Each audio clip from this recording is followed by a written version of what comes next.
Hi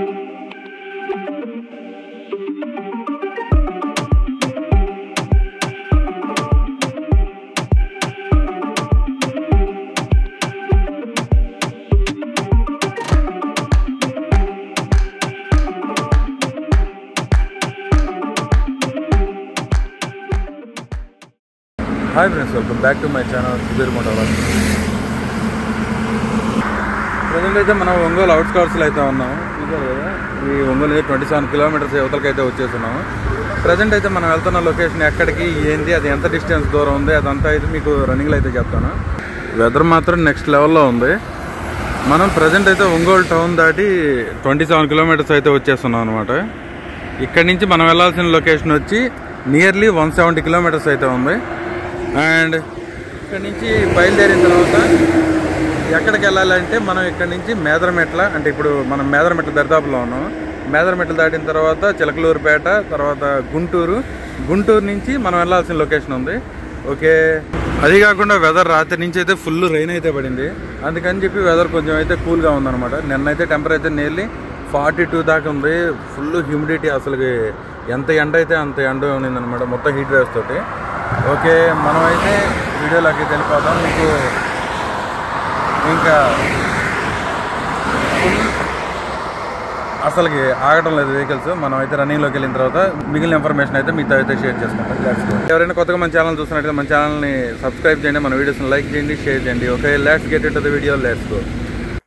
hi friends, welcome back to my channel. ఈరోజైతే మనం ఎక్కడికి వెళ్తున్నాం తెలుసా? మనం అమరేశ్వర స్వామి వారి దేవస్థానానికి అయితే వెళ్తున్నాం. అదేనండి, అమరావతికి అయితే వెళ్తున్నాము. ఇప్పుడు మనం వెళ్తున్నది వచ్చి లొకేషన్ ఎక్కడంటే ఇది పల్నాడు జిల్లాలో అయితే ఉంది. అమరావతి అంటారు. దాదాపు అమరావతి అంటే అందరికీ తెలిసే ఉంటుంది. పంచారామాల్లో ఒకటైన అమరేశ్వర స్వామి వారి దేవస్థానం అయితే అక్కడైతే ఉంది. ఇప్పుడు యాక్చువల్గా మనం వెళ్ళాల్సిన రూట్ ప్లాన్ ఏంటంటే ఇక్కడ నుంచి 2 రూట్స్లో అయితే వెళ్ళిపోవచ్చు. ఒకటి వచ్చి వయా గుంటూరు, చిలకలూరుపేట అటు సైడ్ నుంచి అయితే రూట్ ఒకటి ఉంది. ఇంకోటి కాకుండా ఇటు సైడ్ అయితే నజరావుపేట నుంచి అయితే ఇంకో రూట్ అయితే ఉందన్నమాట. ఈ రెండిట్లో వచ్చి నియరెస్ట్ వచ్చి మనకి గుంటూరు మేయించిపోయేది అయితే నియరెస్ట్ రూట్ అనమాట. ఎందుకంటే దీనికి దానికి మ్యాక్సిమం ఒక 4 to 5 కిలోమీటర్స్ వేరియేషన్ అయితే ఉంటుంది. కానీ నియర్లీ 150 కిలోమీటర్స్ నియర్గా అయితే ఉంటుంది. 150 to 160 కిలోమీటర్స్. అంతేకాకుండా ఇప్పుడు మేము ఇక్కడ ఈ జర్నీ అయితే చేస్తుంది వచ్చి మనం ఇప్పుడైతే ప్రజెంట్ మేదరమెట్లు అయితే దాటేస్తున్నాం. We are near to the Martur also. సడన్గా మేము వెళ్తుంటే మాత్రం ఈ వెహికల్ అనేది మనల్ని అయితే ఓవర్టేక్ చేస్తుంది. చూడండి, రైట్ సైడ్లో చూసారు కదా, ఓవర్టేక్ అయితే చేసాడు. సడన్గా లెఫ్ట్కి వచ్చేసి సెంటర్ లైన్లో బ్రేక్ కొట్టేశాడు. చూడడానికి ఇది చాలా డిస్టెన్స్ అనిపిస్తుంది, కానీ మనం రియల్ టైంలో చూసుకుంటే మాత్రం అది చాలా క్లోజ్ కాలేదు. ఏంటంటే నాకు సడన్గా నేనైతే భయపడిపోయా. ఏంటంటే రైట్ లైన్లో నుంచి గబక్కన లెఫ్ట్ లైన్లోకి వచ్చి బ్రేక్ కొట్టాడు. కానీ యాక్చువల్గా అయితే లెఫ్ట్ లైన్లో వచ్చి నా పక్కన ఇంకో లేన్ అయితే ఖాళీగా అయితే ఉంది, అటు వెళ్ళొచ్చు. కానీ ఎందుకు వచ్చాడైతే నాకైతే అర్థం కావట్లేదు. వెదర్ మాత్రం ఈరోజు అయితే చాలా ప్లెజెంట్గా అయితే ఉంది. రాత్రి అయితే నిన్న మధ్యాహ్నం దాకా అయితే నియర్లీ 42 degrees అయితే టెంపరేచర్ అయితే నోట్ అయ్యింది. ఇప్పుడైతే రాత్రి అయితే వర్షం పడింది మళ్ళీ. అంతేకాకుండా ఇప్పుడైతే లైట్ లిటిల్ బిట్ అనేది అట్లా మబ్బులుగా అయితే ఉంది. ప్రజెంట్ అయితే రెయిన్ అయితే లేదు. వెదర్ ఇట్నే ఉంటే కొంచెం బాగా ఉంటుంది కదా. ప్రజెంట్ అయితే ఇట్లా మనం వెళ్తున్న లొకేషన్లో నుంచి 82 కిలోమీటర్స్ అయితే ఉంది, విజయవాడ అని చెప్పి చూపిస్తుంది. కానీ ఇప్పుడు మనం అయితే నియర్ టు ద చిలకలూరుపేట దరిదాపుల్లో అయితే ఉన్నాము. ఇక్కడ నుంచి ఇంకొక 60 to 70 కిలోమీటర్స్ అయితే ఉంటుంది అనమాట మనం వెళ్ళాల్సిన లొకేషన్. చూసారు కదా, ఫుల్ రెయిన్కి రెడీ అయిపోతూ ఉన్నాయి మొత్తం క్లౌడ్స్ అంతా. ఐ హోప్ వాన పడకుండా ఉంటే మనకు కొంచెం డ్రోన్ షాట్స్ అవి తీయడానికి కూడా చాలా యూస్ఫుల్గా ఉంటుంది. ప్రజెంట్ అయితే మనం గుంటూరు అయితే దాటేసి మనం అమరావతికి వెళ్ళాల్సిన రోడ్లోకి అయితే వచ్చేసాం అనమాట. ఇక్కడి నుంచి మనం వెళ్ళాల్సిన లొకేషన్ 32 to 33 కిలోమీటర్స్ అయితే ఉంటుంది. ఇది స్ట్రైట్ రూట్ అనమాట, నేరుగా గుడి దగ్గరికి అయితే వెళ్ళిపోద్ది. Okay, let's go. ఇందాకటి దాకా అయితే ఫుల్ క్లౌడ్ ఉండింది, కానీ నిదానంగా ఎండ అనేది స్టార్ట్ అయిపోయింది. ఇప్పుడైతే కొంచెం ప్లెజెంట్గానే ఉంది వెదరు. ఇక్కడి నుంచి నేరుగా మనం అయితే ఇంకో 29 కిలోమీటర్స్ అయితే ఇక్కడి నుంచి ప్రజెంట్ లొకేషన్ నుంచి మనం గుడికి ఆడికైతే వెళ్ళొచ్చు అనమాట. ఓకే, ఫైనల్లీ మనం అయితే టెంపుల్ రోడ్లోకి అయితే వచ్చేసాము. ఇందాక మనం వస్తున్నాం కదా, ఆ రూట్లోనే మనకి ఎదురుగా కనపడుతుంది కదా, అదేనమాట మన అమరేశ్వర స్వామి వారి దేవస్థానం ఉండే గాలిగోపురం. మనం నేరుగా ఆడికైతే వెళ్ళిపోవాలి. ఇది పంచారామాల్లో ఒకటైన అమరేశ్వర స్వామి వారి టెంపుల్ అనమాట. అమరావతి అంటారు ఇక్కడ లొకేషను. ఇక్కడ కృష్ణా పుష్కరాలు చాలా ఫేమస్. అందులో ఈ స్వామివారు కూడా 5 పంచారామాల్లో ఒక గుడి అనమాట ఇది. అందుకని చాలా ఫేమస్. ఇది తూర్పు గాలిగోపురం అంటారు దీన్ని. ఇక్కడి నుంచి కాదు మనం ఎంట్రన్స్ వెళ్ళాల్సింది, దక్షిణ గాలిగోపురం కాడి నుంచి.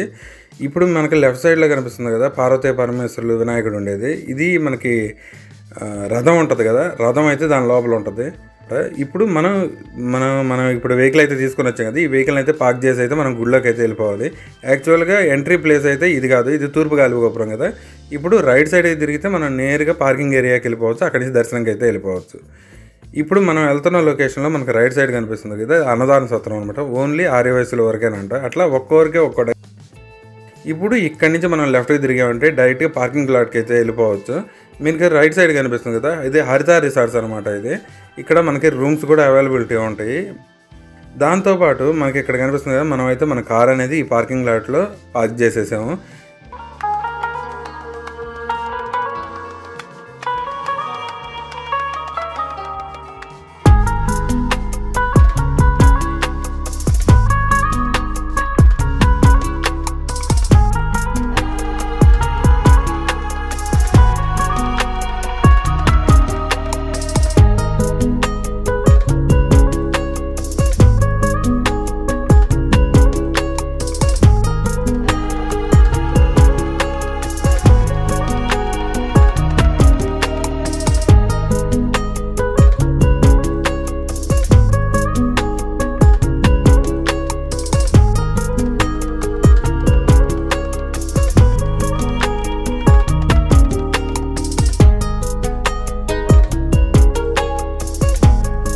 ఇక్కడ వచ్చి మన కార్లు పార్క్ చేసుకోవచ్చు. మనకి ఇక్కడ వచ్చి బైక్లు అనేది పార్క్ చేసుకోవచ్చు అనమాట.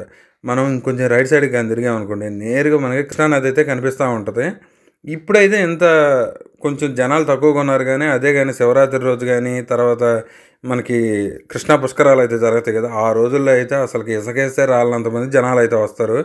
ఆ రోజుల్లో అయితే మాత్రం ఇక్కడికి రావడం అంటే చాలా బిజీగా ఉంటుంది. ఇక్కడంతా చూశారు కదా, కృష్ణమ్మది ఇక్కడ విగ్రహం కూడా పెట్టున్నారు. మనకి ఇక్కడ కృష్ణానది ఉంటుంది. ఇమీడియట్ లెఫ్ట్లో కానీ చూసుకున్నాం అనుకోండి, మనకి గుడి అనేది మెయిన్ ద్వారం అయితే వస్తుంది. మనం ఇక్కడైతే ఫస్ట్ అనేది కాలు వాష్ చేసేసుకొని నెత్తి మీద నీళ్ళు చల్లేసుకొని మనం అయితే దర్శనానికి అయితే వెళ్ళిపోదాం. ఇదిగోండి, ఇదే మెయిన్ ముఖద్వారం అనమాట స్వామివారి దగ్గరికి వెళ్ళడానికి. ఇక్కడి నుంచి అయితే మనం అయితే వెళ్దాము. ఫస్ట్ అయితే పోయి కాలు కడుక్కొని అయితే వచ్చేద్దాం కృష్ణానదిలో. Let's go. వాటర్ మాత్రం చాలా ఫుల్గా అయితే ఉన్నాయి. అంటే రీసెంట్గా కొంచెం వర్షాలు కొంచెం దట్టంగానే పడ్డాయి కాబట్టి వాటర్ మాత్రం బ్యాక్ వాటర్ మొత్తం వాటర్ అనేది ఫుల్గా అయితే ఉన్నాయి. మనమైతే ఫస్ట్ చాలా జాగ్రత్తగా ఉండాలి, గబక్కన జాగ్రత్త లేకపోతే.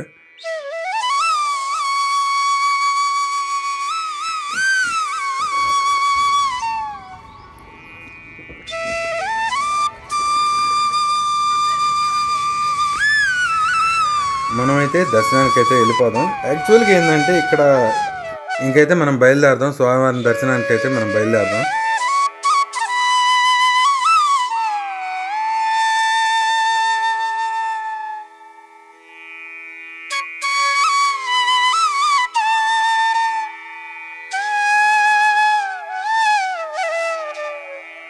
హాయ్ ఫ్రెండ్స్, మనమైతే ఈ అమరేశ్వర స్వామి వారిది చరిత్ర స్థల పురాణం గురించి అయితే తెలుసుకుందాం.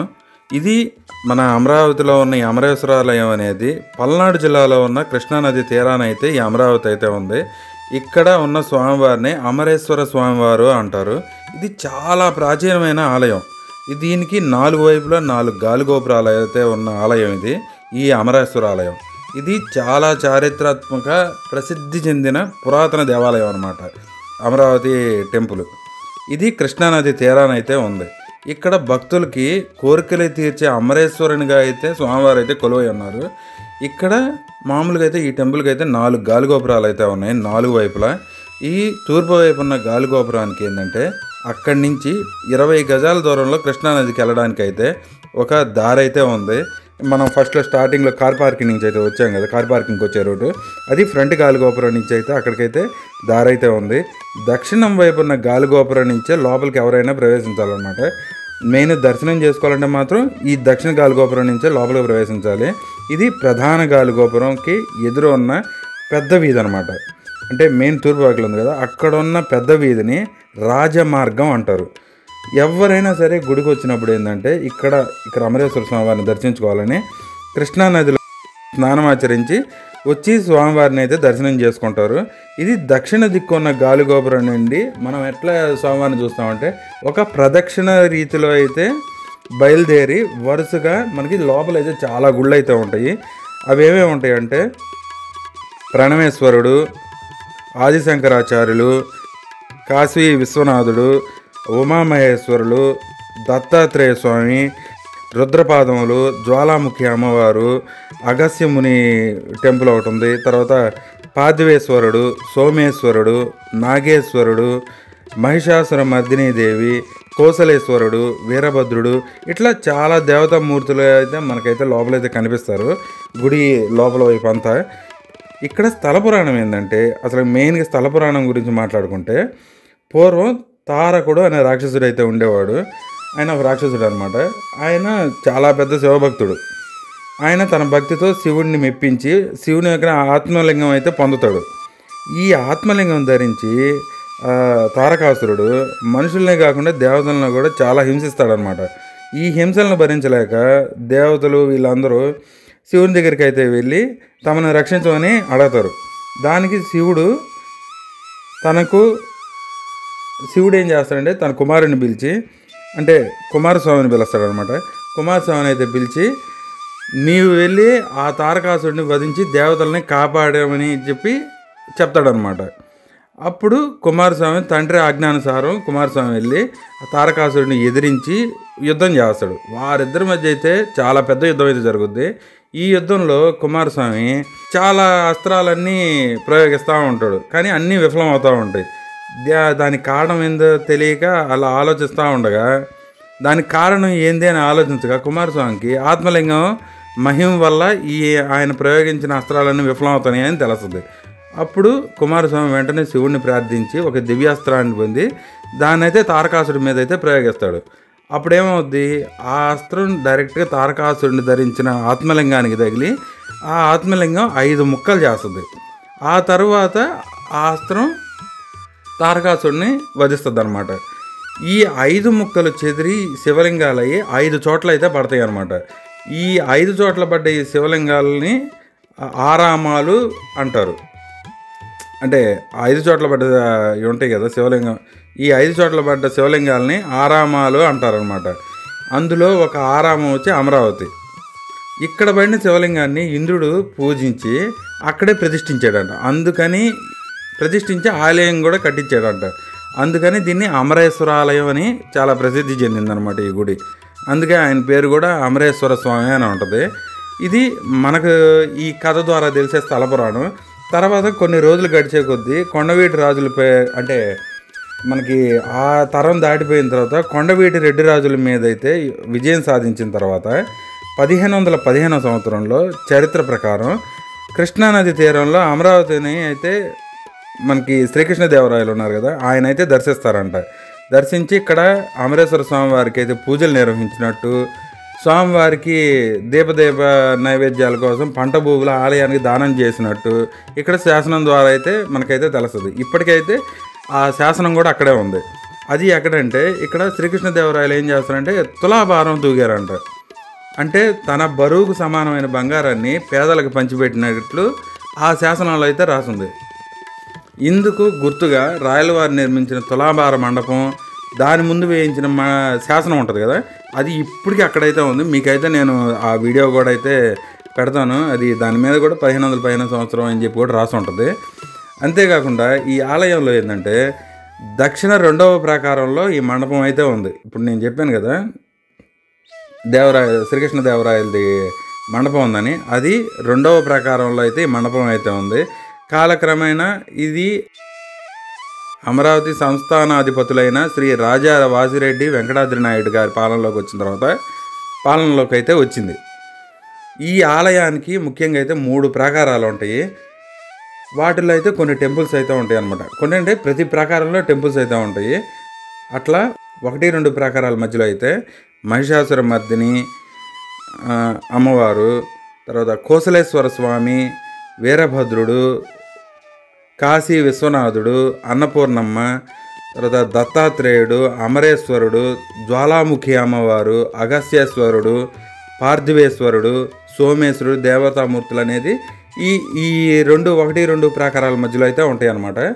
దాంతోపాటు 2-3 ప్రాకారాల మధ్యలో అయితే విఘ్నేశ్వరుడు, శ్రీకృష్ణదేవరాయలు తులాభార మండపం ఉంది కదా, అది, నాగమండపం, కాలభైరవుడు, కుమారస్వామి, ఆంజనేయ స్వామి వారి టెంపుల్, తర్వాత యాగశాల, నవగ్రహాలు, ఇవన్నీ మనకైతే 2-3 ప్రాకారాల మధ్య అయితే మనకైతే కనిపిస్తాయి అన్నమాట. అంతేకాకుండా మెయిన్ 3వ ప్రాకారం ఉంది కదా, ఇది మధ్య భాగంలో ఉండే అమరేశ్వర ఆలయం అయితే ఉంటుందన్నమాట. అంటే ఈ 3వ ప్రాకారంలో స్వామివారు అయితే ఉంటారు.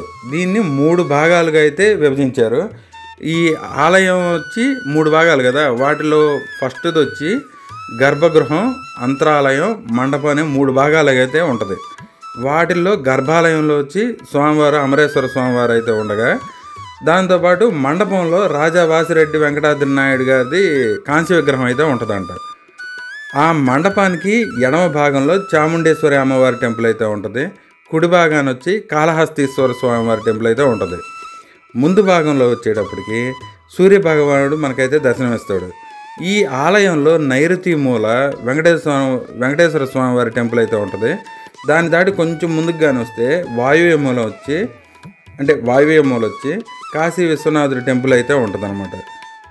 అంతేకాకుండా కాశీ విశ్వనాథుడి టెంపుల్ అయితే ఉంటుంది.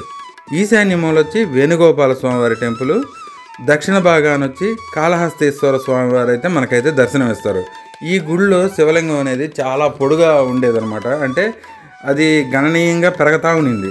అప్పుడు కొన్ని అంటే ఇట్లా పొడుగు పెరుగుతూ ఉన్నప్పుడు ఏమైందంటే గర్భాలయం దాటిపోతుందని చెప్పి దాని కాలానుగుణంగా మండపాన్ని కూడా హైట్ పెంచుతూ ఉన్నారంట. అప్పుడు పూజారి గారు వచ్చి హైట్ పెరుగుతుందని శివలింగం పైన ఒక శీల కొట్టడంతో అంతవరకు మనకి అమరేశ్వర స్వామి వారి పెరుగుదల అయితే శివలింగం పెరుగుదల ఆగిపోయి అక్కడైతే రక్తం కారిందంట.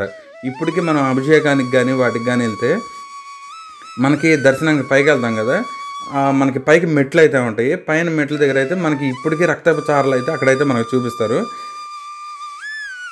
అంటే స్వామివారికి ఆ శీల కొట్టడం వల్ల వచ్చిన రక్తపు చారలు అక్కడ వచ్చాయని చెప్పి ఇప్పటికీ మనకైతే చూపిస్తుంటారు. ఇదిగోండి, ఓవరాల్గా గుడి చుట్టూరు అయితే ఇట్లా ఉంటుంది. ఇక్కడ చెట్లు అనేది ప్రతి చెట్టుకు విశిష్టత అయితే ఉంది. ఒక్కొక్క రాశి వారికి ఒక్కొక్క ఇన్నిసార్లు ప్రదక్షిణలు చేస్తే మంచిదని కూడా ఇక్కడ చెట్టుకి అయితే రాసున్నారు. చూడండి.